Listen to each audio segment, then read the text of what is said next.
personne engagée dans la vie active est en droit de faire valider les acquis de son expérience, notamment professionnelle, en vue de l'acquisition d'un diplôme, d'un titre à finalité professionnelle ou d'un certificat de qualification, quel que soit son âge, sa nationalité, son statut ou son niveau de formation. Alors, que vous soyez cadre ou employé, cette émission vous intéresse.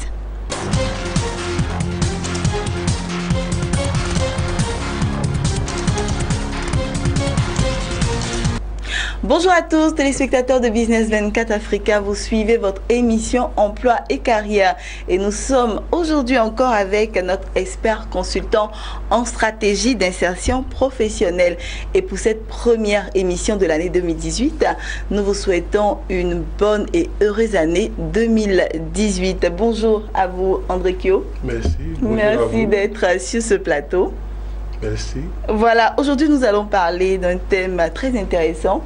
Il est libellé comme suit: cadre employé, validez vos acquis professionnels, n'est-ce pas André Kyo? Voilà, et vous allez nous expliquer un peu qu'est-ce qu'on entend quand on parle de validation des acquis. Merci, c'est une très bonne question.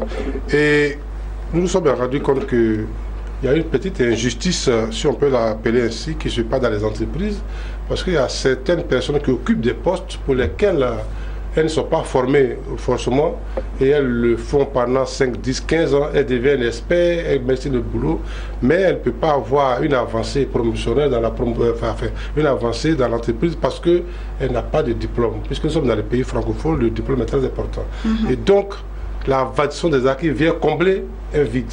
C'est-à-dire quelqu'un qui a travaillé pendant 5, 10, 15 ans dans une activité, il devrait avoir un diplôme de licence, de master, même peut-être de BTS. Tout dépend de ses acquis, de ses compétences. Alors donc c'est l'appel que nous voulons lancer donc, au cas des entreprises, aux employés pour qu'ils s'y mettent. C'est l'objectif de cette émission. D'accord. Comment ça se passe, la validation des acquis?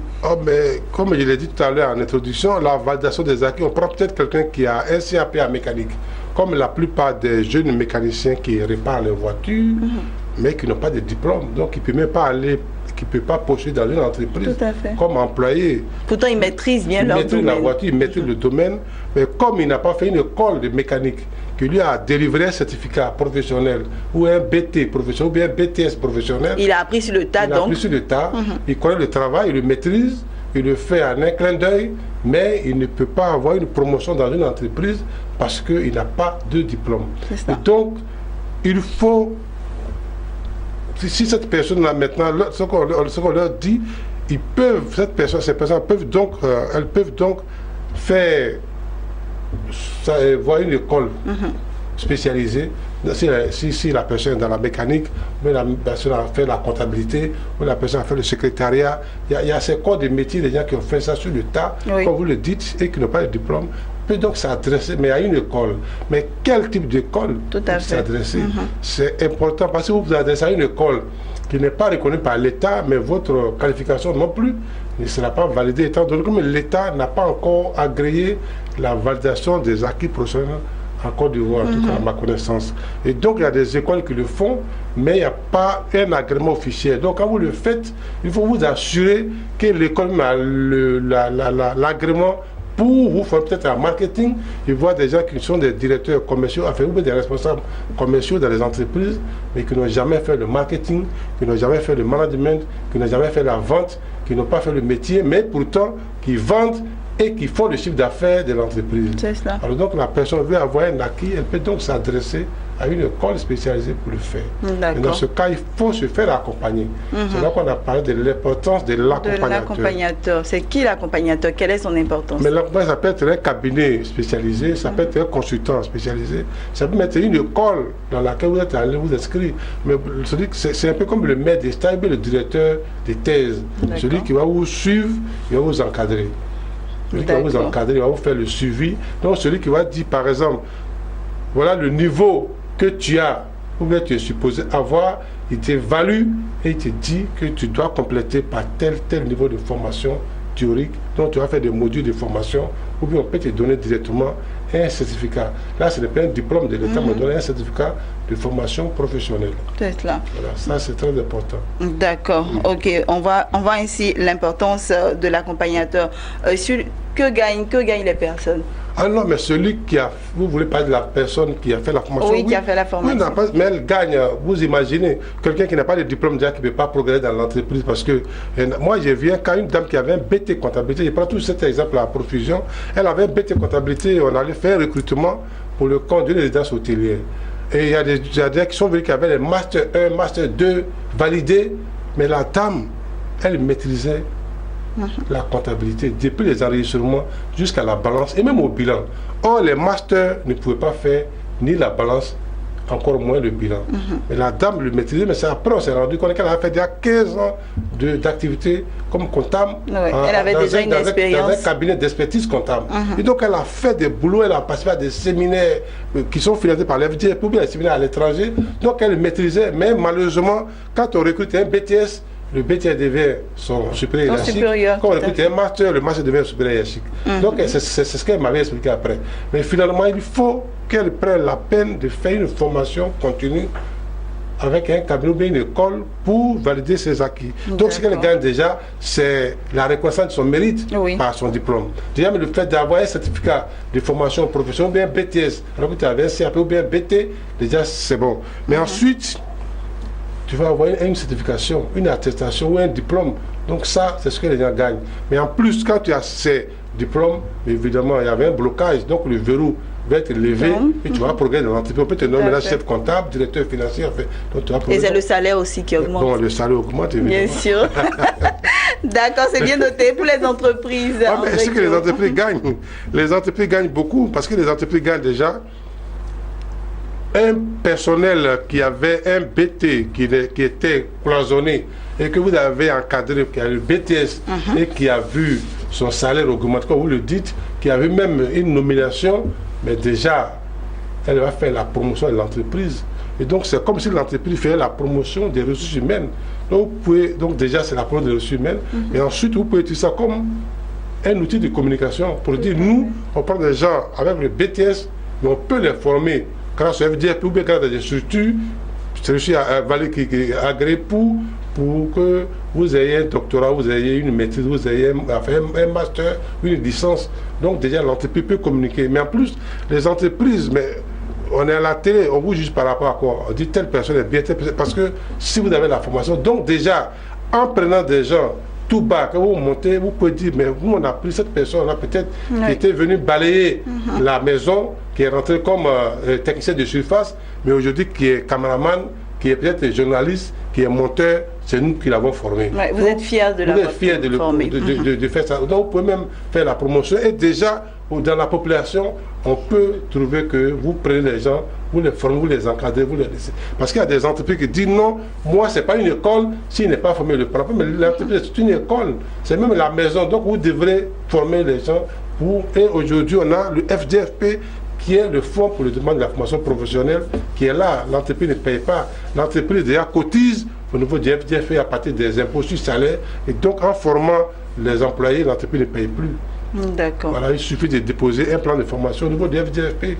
Et on forme l'employeur. Donc, on peut le former petit à petit et la personne peut progresser. Il faut que la personne ait la volonté de progresser. Parce qu'on ne va pas lui donner un diplôme comme ça. Voilà. Et puis, peut-être, qu'est-ce qu'il doit ajouter aussi? On a dit, voilà, doit communiquer. C'est un truc de management aussi. Si vous voyez un employé qui a un BT, qui a progressé et qui a eu un master et qui est devenu chef, qu'on a nommé chef ou bien directeur, je ne sais pas moi, d'usine, qui a progressé dans l'entreprise, mais qu'est-ce que les autres vont voir? Il va devenir un exemple pour les autres, pour dire, notre ami, s'il y est arrivé, moi aussi, il peut y arriver. Donc, au lieu que les gens, parce qu'en principe, les gens ne sont pas bien formés et qu'on leur propose, ils s'en vont. Les gens peuvent partir si on leur propose autre chose ailleurs. Moi, je connais des gens qui ont démissionné d'une entreprise parce qu'on leur a proposé des bouts d'études en Europe. Alors, si vous pouvez le faire, pourquoi vous ne pouvez pas pourquoi vous allez vous en priver? Donc, ça maintient les employés en place et vous allez travailler votre compétence interne. Et il y a une reconnaissance de ce que vous avez proposé. D'accord, c'est bien noté, André Kyo. Merci beaucoup. On n'a pas le temps de vraiment échanger longuement sur... Voilà, ça va vite. On va passer à la deuxième rubrique, mais il faut noter que la validation des acquis est vraiment importante pour les employés comme pour l'entreprise même. Absolument. Voilà, c'est ce qu'il faut noter. On passe à présent à la deuxième rubrique, André Kyo, qui est Espace Espoir.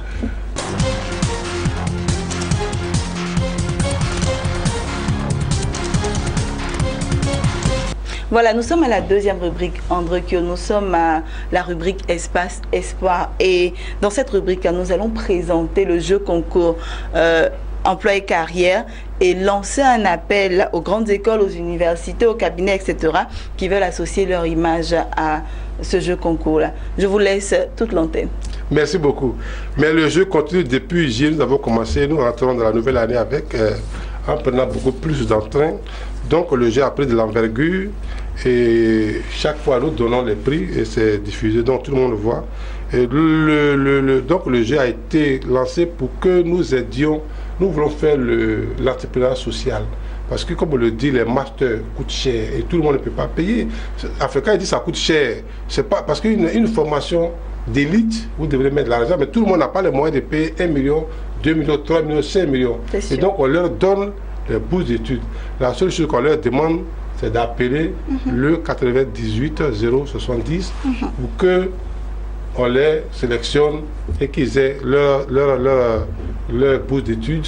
On donne aussi d'autres produits qui accompagnent, comme les cellulaires ou les tablettes ou autre chose. Voilà. Donc nous allons améliorer la qualité, qu'on l'a déjà dit. Et nous lançons donc un appel aux grandes écoles. Mais je voudrais remercier à certaines écoles que nous accompagnent depuis 2 ans quand même. Il y a le groupe HETEC, et il y a le groupe EDEC, il y a l'Institut universitaire d'Abidjan et les autres qui nous accompagnent. Et nous encourageons les autres écoles à venir pour nous accompagner et pour cette émission à continuer. Mais il y a aussi des cabinets de recrutement, puisque dans cette partie, nous parlons de valorisation des compétences.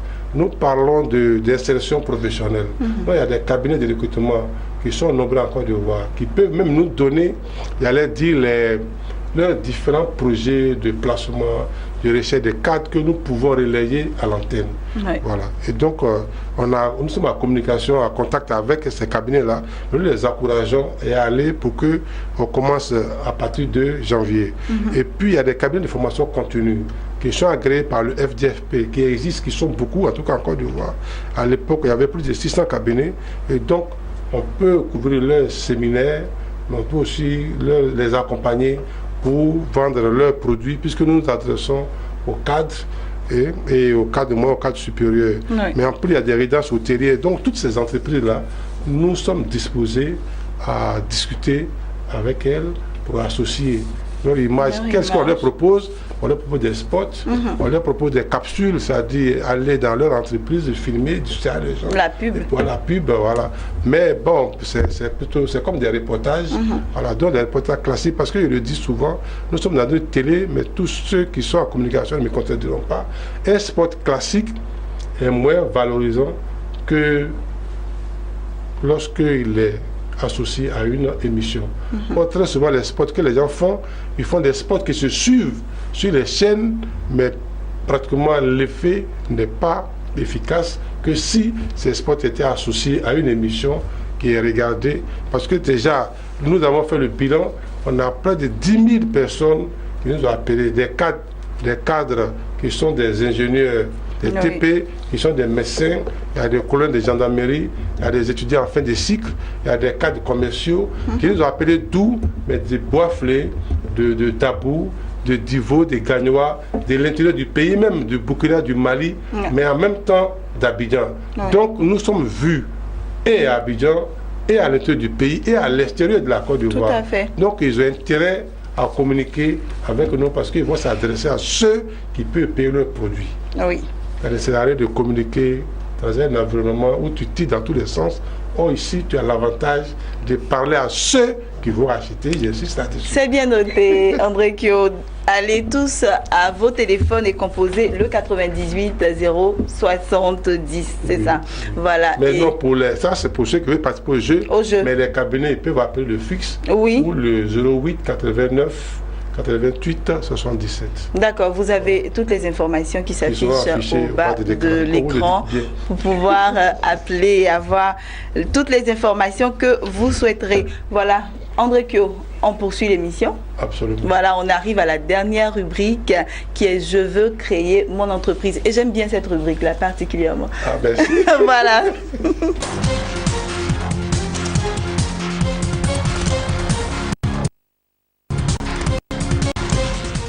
Alors, nous sommes à la rubrique « Je veux créer mon entreprise » et aujourd'hui, on va parler d'un thème très intéressant, André Kyo.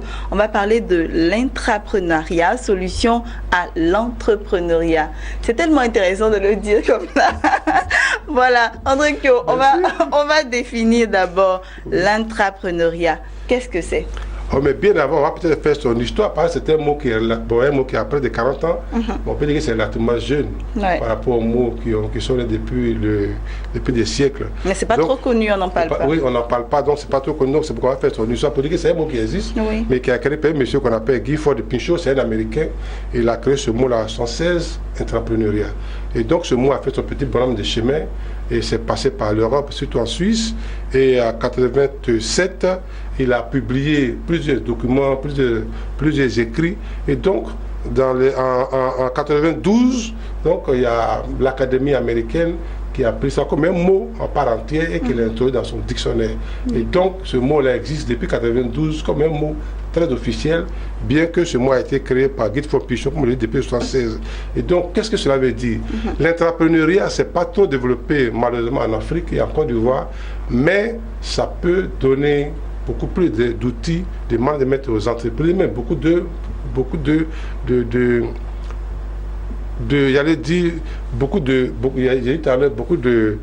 moyens pour faire mais aussi de l'argent en fait, c'est ce que je cherchais pour leur donner le financement. En fait, cela veut dire quoi? C'est une entreprise qui crée une autre entreprise. Voilà, donc on confie cette entreprise à un salarié. Donc c'est comme un salarié qui gère une entreprise dans laquelle il est salarié. Je prends pour illustrer. Voilà, illustrer. Plus concrètement, c'est quoi? Vous êtes peut-être, vous êtes journaliste, donc vous êtes salarié de Binel 24, mais on peut vous confier, par exemple, un projet innovant que Binel 24 a créé et vous gérez ce projet comme si vous étiez la propriétaire ou le propriétaire de cette entreprise. Donc vous devenez le manager, mais la difficulté, c'est que vous ne pouvez pas faire comme si vous étiez dans l'entreprise. Donc vous êtes dans l'entrepreneuriat. Si vous n'êtes pas dans l'entrepreneuriat, vous créez une entreprise qui vous appartient, où vous avez les coudées franches. Ici, vous créez une entreprise à l'intérieur d'une entreprise. Et cette entreprise-là, ce n'est pas une branche, c'est une entreprise qui existe et donc il y a des objectifs commerciaux, qui a des objectifs financiers. Et vous n'êtes pas le DGA de l'entreprise Binel 24, mais vous êtes DG de l'entreprise que vous allez confier. D'accord. Donc, création d'une entreprise dans une autre entreprise, et vous la gérez comme si c'était une entreprise à part entière. À part entière. Comme si c'était pour vous aussi. Ok. Voilà. Vous avez peut-être posé la même question. D'accord, c'est bien noté. C'est bien compris. Voilà. Est-ce qu'il y a des secteurs qui sont plus enclins à se lancer dans l'aventure entrepreneuriale? Non, mais intrapreneuriale. Voilà. Ok, intrapreneuriale, on va y arriver. On va y arriver. Vous y arrivez d'abord très bien de toute façon. Ah, c'est moins compliqué. Donc, intrapreneurial, ça dit l'aventure entrepreneuriale, il y a tous les secteurs d'activité peuvent et doivent faire l'entrepreneuriat depuis, j'allais dire, la communication, la télévision, la presse écrite, les banques, les assurances, tout le monde devrait le faire, puisqu'il y a toujours, par exemple, un journal, ou bien, j'allais dire, une entreprise qui fait la presse, par exemple, mais elle peut créer un autre journal qu'elle peut confier à une autre personne qui peut gérer ce journal-là comme si il était le propriétaire du journal. D'accord. Avec les objectifs, avec un groupe de salariés, mais il garde son salaire en entreprise et il a encore des royalties par rapport aux objectifs qu'on lui a assignés. C'est ça. Donc ici, vous l'avez dit tout à l'heure, c'est peut-être un levier pour créer les entreprises en Afrique ou en Côte d'Ivoire, parce que les gens n'aiment pas prendre des risques. Donc le fait d'être dans une entreprise, de garder votre salaire et faire autre chose, ça devient un bonus. Mais en même temps, ça vous permet de réaliser peut-être vos objectifs. Peut-être vous êtes là, vous voulez créer une entreprise. Au lieu de partir, l'entreprise vous confie un projet que vous gérez. Donc vous restez sur place. Donc l'entreprise aussi garde ses cadres, mais en même temps, elle fait de l'innovation. Donc je veux savoir, André Kyo, est-ce que si vous avez une idée, vous avez par exemple un projet que vous voulez développer dans une entreprise, vous en parlez à votre responsable hiérarchique, vous développez ce projet-là dans l'entreprise et vous êtes le responsable du projet. Oui. C'est cela, ça marche, il n'y a pas de problème. Mais ce n'est pas que, le directeur forcément doit vous confier un projet que vous allez diriger, mais vous-même vous pouvez émettre une idée et puis voilà, développer votre entreprise dans l'entreprise. Absolument, c'est ça l'important de l'entrepreneuriat. Vous pouvez développer une entreprise qui rentre dans la vision où vous êtes. Oui. Vous ne pouvez pas vouloir faire une entreprise d'agronome alors que l'entreprise veut créer une école, je ne sais pas. Mais si ça rentre dans le projet de l'innovation et que vous démontrez que c'est important pour l'entreprise que dans 5, 10, 15 ans, ce projet va venir, vous allez être dans l'innovation, mais on l'accepte et on vous confie ce projet. L'avantage, c'est que vous n'allez pas aller louer un bureau, vous n'allez pas avoir des nouvelles climatisations, vous n'allez pas avoir des nouvelles voitures, mais vous êtes dans l'entreprise, vous êtes salarié, vous gardez votre salaire et puis vous gérez l'entreprise. Quand vous dites vous gardez votre salaire, j'ai une autre question concernant ce volet-là. En fait, quand vous avez votre idée, que vous l'avez portée, vous avez créé l'entreprise dans cette entreprise de votre responsable là, quand ça donne, quand ça porte des fruits, vous ne restez plus à votre niveau, n'est-ce pas?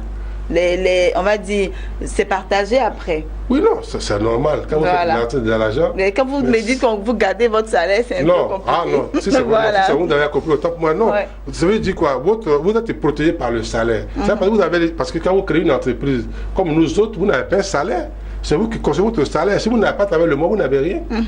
Mais ici, même si l'entreprise n'a pas vendu, vous gardez le salaire. Si vous avez promis 1000 francs, vous avez votre salaire initial est protégé. Mais si vous produisez 10 millions, 20 millions, 1 milliard, mais je ne suis pas sûr que vous donne le même salaire. Normalement, vous avez quelque chose, vous avez quelque chose. Mais l'argent ne vous appartient pas. Ça appartient au grand propriétaire. Donc c'est ça la seule contrainte.